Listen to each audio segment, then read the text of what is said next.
Y bueno, me da mucho gusto recibir en este estudio, en el estudio de Imagen Noticias, a Margarita Zavala, quien busca ser la candidata del PAN a la presidencia de la República. Y bueno, hay mucho que platicar. Margarita, bienvenida. Así es, Francisco, muchísimas gracias. Buenos días.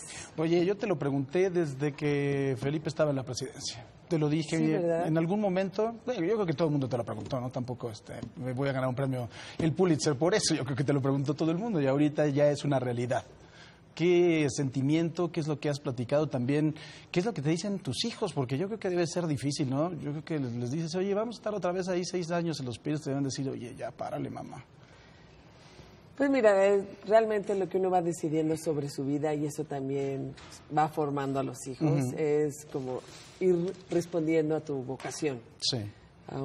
Todos tenemos vocaciones humanas y claramente la mía es la política, lo supe desde los 16 años. Ya 2 de mis hijos tienen más de 16 y sin duda eso también les queda muy claro, que yo desde entonces había optado por la política en momentos muy difíciles del país. Era un régimen totalmente autoritario del PRI, era una hegemonía enorme, así es que no dejaba de ser algo medio revolucionario estar en la oposición, gran oposición, responsable, reflexiva, y así aprendí a vivir en la política. ¿Tus hijos los ves también madera? Algunos más que otros. Oye, como en todo. Ayer fue el Consejo Nacional del PAN.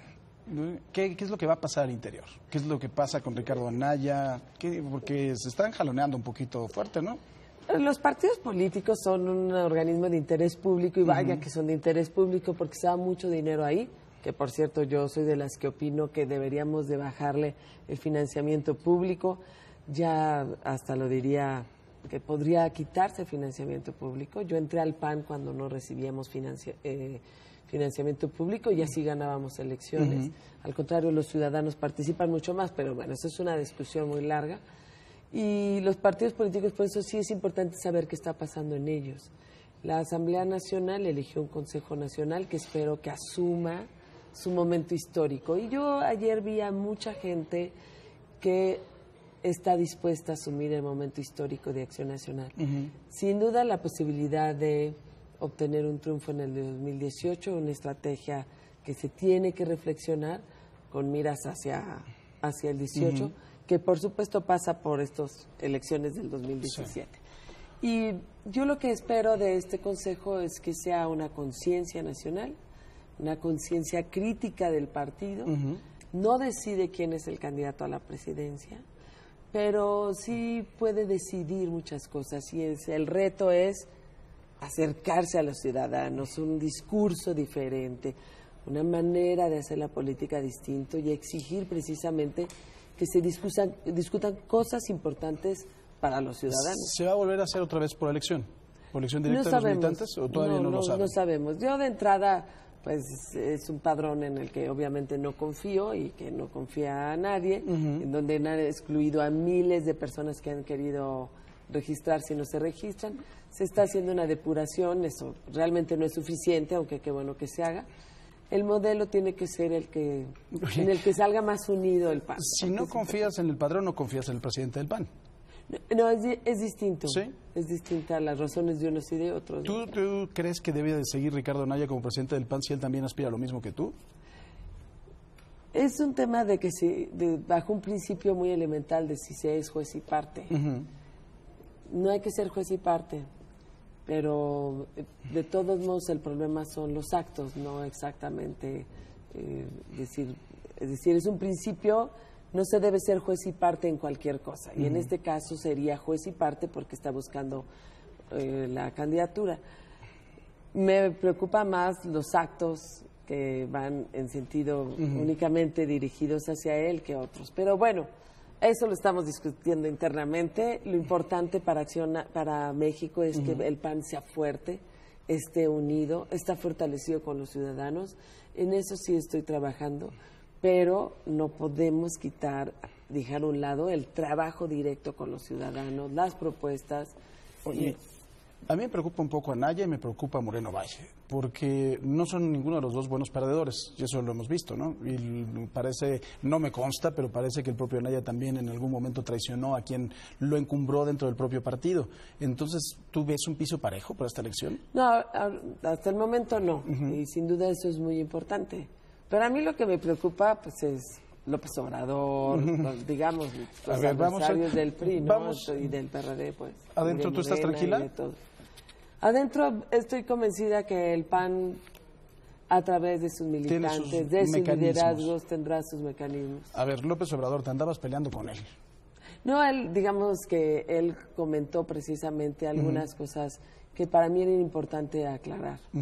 El tema de subir las gasolinas a través de impuestos es un tema sobre todo en gobiernos del PRI en donde él había pertenecido. Eso fue lo que contesté. Dice que tuvo la culpa Felipe. No, eso dijo el presidente Peña y no es así. En este tema, que es un tema de todos, sí hay que distinguir entre lo que es corregir un subsidio, que se fue corrigiendo, pese además de las cosas en contra que decían, se fue corrigiendo, y lo que es sacarle a la gente dinero de su bolsillo, que es el IEPS. Y ese es el tema. El tema no es el precio y la liberación del precio de la gasolina. No hay dinero y a través del IEPS se están agarrando recursos. Exactamente, más el IVA. Es decir, si tú pagas un litro de gasolina que está ahorita entre 15 y 16, etcétera, si tú, casi la mitad se van en IEPS y en IVA. O sea, son 4, casi 5 y casi 2 pesos de IVA. Entonces eso es lo que hace que en México haya gasolina más cara que en Estados Unidos. No tiene ningún sentido. Oye, ¿tú crees que Andrés Manuel todavía sigue siendo un peligro para México?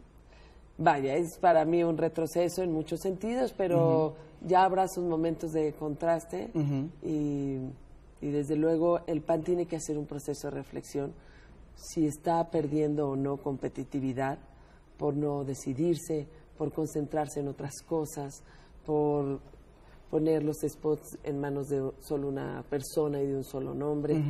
Eso lo tenemos que reflexionar. Oye, el México que dejó Felipe Calderón y el México que tenemos hoy. Yo lo veo muy distinto. Ahora, no lo veo solo en términos de una persona. Si nosotros hacemos una referencia, y era un México que estaba creciendo al 4, y por decisiones que tienen que ver con corrupción, por supuesto, que es el muro en el que nos estamos estrellando todos. La corrupción es algo que sí tenemos que acabar y lo podemos hacer. Entre esas decisiones y una falta de pericia técnica que tiene que ver con una reforma fiscal que fue contra el crecimiento, cosa que no tuvimos antes en los gobiernos del PAN, contra el crecimiento económico. Y tú sabes, y todos sabemos el problema de la reforma fiscal. La otra es un tema de salud mucho más claro, que antes las medicinas sí estaban en las clínicas, sí había una cantidad de hospitales, no solo que se habían construido y remodelado, sino que estaban funcionando. Y hoy tenemos un enorme deterioro en todos los sentidos. Y tiene que ver con la corrupción, tiene que ver con malos manejos, y por supuesto, en ese sentido, pues obliga a todos pues poner en 3 temas muy importantes. Bueno, pondría economía, educación, salud y seguridad. Sí. Y no veo que se esté haciendo. En materia de seguridad, muchos le cargan a Felipe Calderón el que la situación se haya deteriorado. ¿Tú, si estuvieras en la misma situación, tomarías la decisión que tomó Felipe? Es que no estamos en la misma situación, pero estamos por supuesto, peor, ¿no? Estamos peor. Por supuesto, lo que hay que poner en el centro en términos de seguridad es la seguridad de los ciudadanos. Es la mamá que ve a su hijo salir a la secundaria ahorita, estas horas que nos están escuchando, los están viendo salir a los hijos a las secundarias, a las prepas, y que la mamá no siente el miedo de que a lo mejor no regresa porque le pase algo físicamente. ¿No? Y el propio niño tenemos miedo, nos sentimos amenazados y hay mucha incertidumbre. Ese es el México. Como madre de familia de niños que tienen la edad de los que sucedió en Monterrey, en este colegio americano del noreste, ¿qué crees que estamos haciendo mal como sociedad? Porque es algo dolorosísimo lo que vimos. Claro, Francisco, hay una parte que tiene que ver con medidas un poco buenas, en las que yo comparto. un poco superficiales, de todos modos, pero importantes medidas como es la de la mochila segura, etc. Que no van al fondo. Pero no va al fondo. Es decir, si esto no va acompañado de medidas mucho más fuertes estructurales, no tiene mucho sentido. Y perdón, primero que nada, mi solidaridad con todo el colegio, con toda la escuela, con las familias, con los de la generación, con los maestros, porque además soy maestra también. Pero, digamos, de fondo sí tenemos que revisar si no le hemos quitado a la educación, a la vida, un sentido de trascendencia. Sí. Y por ahí también los adolescentes nos están avisando. Hay una ausencia de política y de conocimiento de qué hacer con los adolescentes.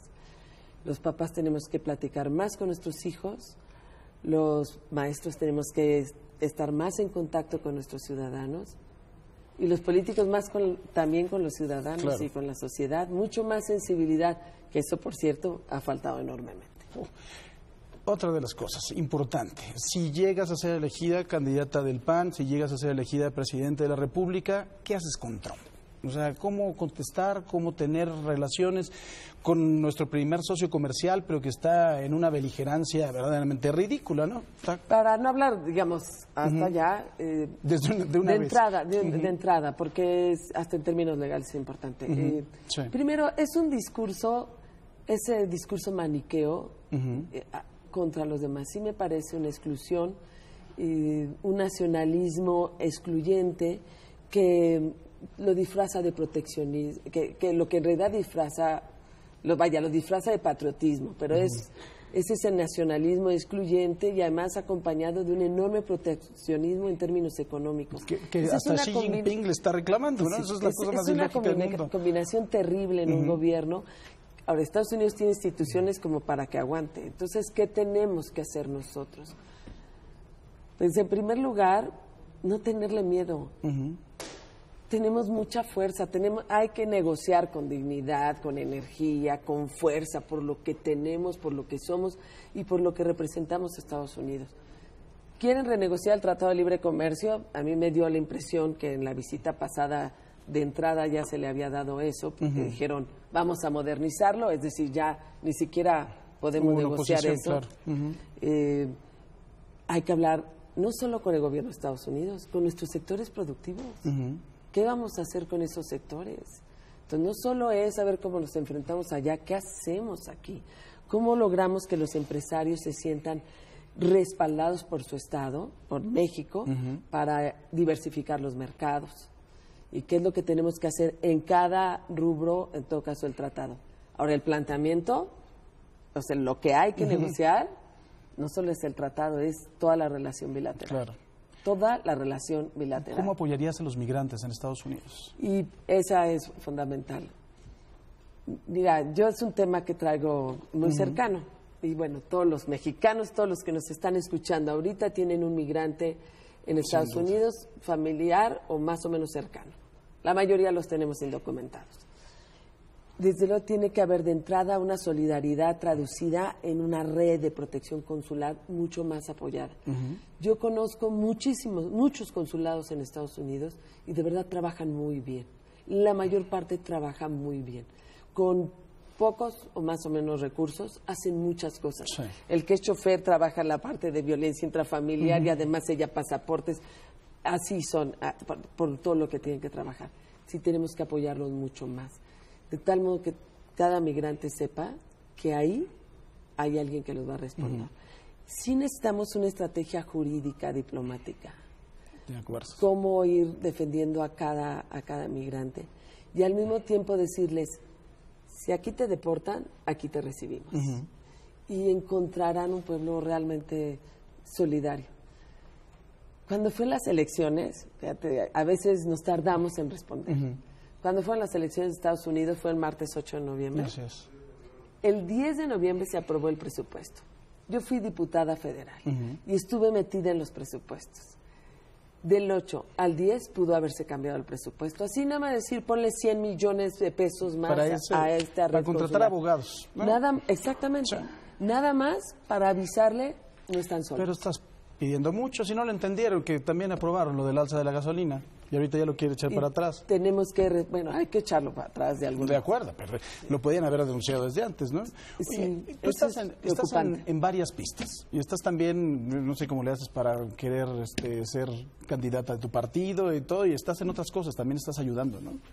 Sí, bueno, en realidad trabajo mucho el tema de migración y también lo que he hecho es que en mi propia agenda he metido visitas a organizaciones sociales y en la política nunca puedes dejar de estar cerca de la gente porque pierdes el sentido y la razón por la que estás. Claro. Estás por la gente. Oye, tú hace un momento me haces un comentario que lo entiendo muy bien jurídicamente y eso me remite al INE y me remite a que de verdad el árbitro no está sobrereaccionando, no está verdaderamente y ya tenemos una legislación verdaderamente tan nos está ahorcando esa legislación en materia electoral porque no se puede hacer nada y el árbitro será bueno o no será bueno porque el reto del 2018 a mí me parece que es el más importante que va a enfrentar autoridad electoral alguna en México. Sí.